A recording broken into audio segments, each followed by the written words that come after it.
All right. Hello, everyone. Welcome to Accepting Affluence and Love group program. Yay! This is April 2015, and the topic this month is cleaning clutter. Bring it on. Accepting Affluence and Love is a group program, and it is designed to open up your capacity to receive so that you can allow the bounty and the abundance that is looking for you. It wants to land on you. And every month we're going to focus on a different topic on why that bounty can't land. You know, what is really kinking up our hose of receiving. And we're going to start April program, and the whole focus this month is going to be on clutter. And so there's all different types of clutter. You're going to start to look at very specifically in your life what's cluttered and messy, and then we're going to focus the whole month on it. So the first thing I want you to do is set your intention for this month. What do you want to get out of it, right? And what I mean by that is there still something you want to release, something you want to let go of, something you want to move past, something that you're just sick and tired of? Really set your intention how that's going to be resolved, or that it just is going to be resolved. And the other thing is, what do you want to bring into your life? Do you want to bring in more abundance? Could be love or money. Set a very specific goal or example. And I want you to either email me or bring it to the conference call, because I want to know what these goals are. And one of the biggest things that we're going to start doing more and more is really stating and putting it out there what we want so that we can bring it in. Okay. And there we go. Clutter. So clutter is described in the dictionary, a collection of things lying about in an untidy mass. The attic is full of clutter. And we're going to look at what's untidy in your life, right? Because when we are in the flow and that stream of abundance is just coming towards us and we are open to receive and nothing is stopping us, I just see it as like this golden energy that's just coming at us, and we are just like, yes, I'm open to it. So now we're going to look at what stops that as far as clutter. So physical clutter. Do you have papers lying around? Is there an area, physical area, closet? Do you have clothes that you never wear? Do you have material items? Mental clutter. Do you have a lot of shoulds? Are you in denial about certain things that you're not even looking at because you're just ignoring them? Doubt is a huge energy sucker, right? If I'm doubting or I'm not making a decision, it's just pulling on different parts of my mind. Confusion. Are there things that you're confused about and that you're not looking at? What about your head talk? Are you mean to yourself? Are you talking a lot about what you don't want instead of what you do want? What about judgments, self-judgments on yourself or other people? All of these things create our experience. Let's go to emotional clutter. So emotional clutter, are there unwanted emotions inside you, or do you feel like you're not even in control of your emotions, or that you're triggered? These could be ups and downs, or this could be stuff that you're holding on to in your body that you're not aware of, that it's causing some sort of emotional turbulence inside. What about money clutter? Do you have debt, credit card debt, or any kind of debt, bills that are unpaid? And, it may not be that, maybe you have the money, you're just in denial about paying them. You don't know how much money are in your accounts. You don't know what's coming in. Avoidance, just things that you're not looking at, that you refuse to look at, or, could even be your taxes. And we're in April. That could also be paper clutter as well. And then we'll look at spiritual clutter. It's not on here, but it's on the worksheet that you're going to get with this. And spiritual clutter could be, do I have beliefs that are conflicting, right? It could be with my faith, or it could be that I have certain things that I believe in, but my family, my culture, and my society, the society in which I live in, are conflicting. And this also goes to conflicting values. Then there could also be relationship clutter. And I didn't also mention work clutter, but you could have work clutter as well. And relationship clutter could be what are things that you're not addressing, that you're avoiding, that you're not communicating that you know you should be, and it's draining your energy.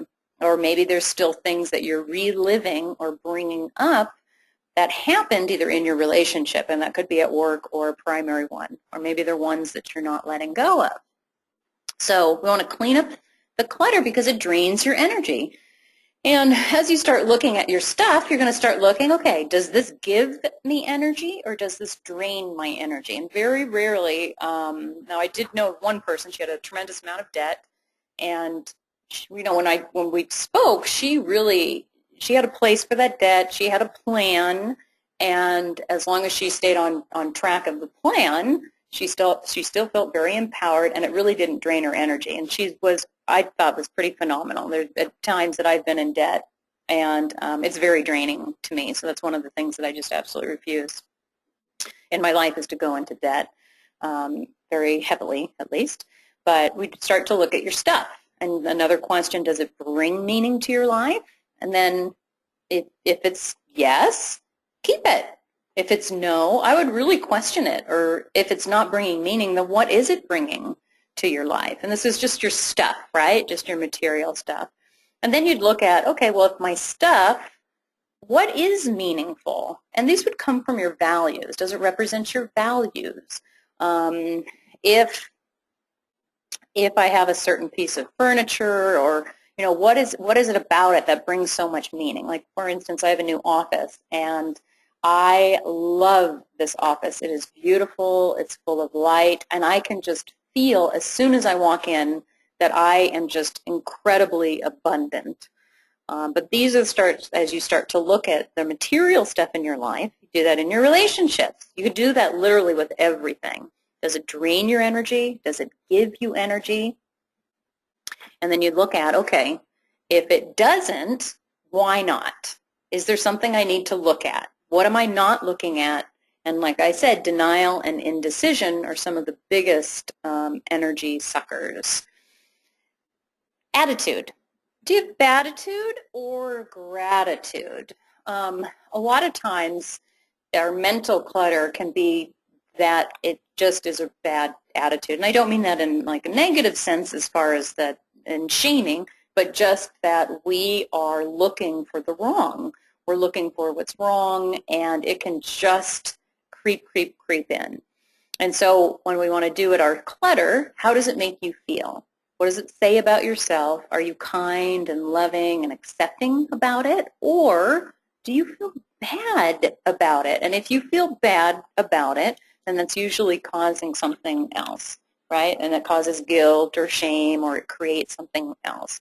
So very rarely are people very accepting and loving of their clutter. If you can shift to that, that would be ideal. That would truly be ideal. But if you can't, then we need to look at, okay, why is that? And where does it come from? Because usually if clutter it's a symptom of something else, right? So let's say that I have a lot of shoulds, right? I have a lot of shoulds, and that's causing a lot of mental clutter. Or even better yet, let's say I'm not deciding about something. And I'm not deciding about something, and I keep going back and forth, and the longer that I stay back and forth, the crazier I get. So we'd look at, okay, where does that come from? What is that a symptom of? And then going deeper, maybe I'm not making a decision because I have a lot of fear. I have a lot of fear of the future, and I have a lot of fear of change. So you'd need to address that in order so that you can make a decision. Could be money clutter. You know, maybe you're avoiding. You're avoiding really knowing what your financial situation is. And you're avoiding it because you would then have to make some changes, right? And you'd look at, why are you avoiding it? Is it coming from something that you learned in the past? Or is it coming just because you don't know what to do with it? So for some people, you want to look at, where does it come from? Is it something that I need to address on a deeper level and get help with? Or is it a lack of a system, and because I don't know what to do with it, I need help? So again, looking behind, what's the clutter? If there's clutter, mess, and disorganization, it's a symptom. So I'm sending you a worksheet that you'll get, and you can do the worksheet, but you also just start to look at pick a cluttered area in your life. And whether it's mental, physical, money, relationship, emotional, spiritual, what's cluttered?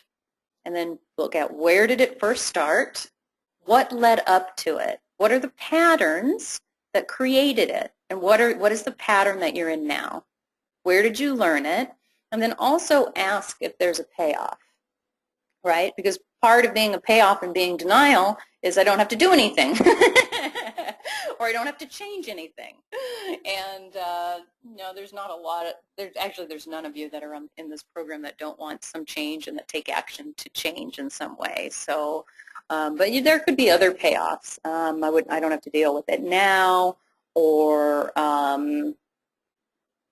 I can't think of any, but you think of some, hopefully, and then we'll discuss it on the conference call.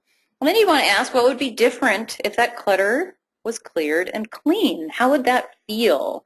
And this is really, and then on the worksheet, there is one question that, are there any benefits to the clutter? And this is also, is there a payoff? And this is a real question because there really could be.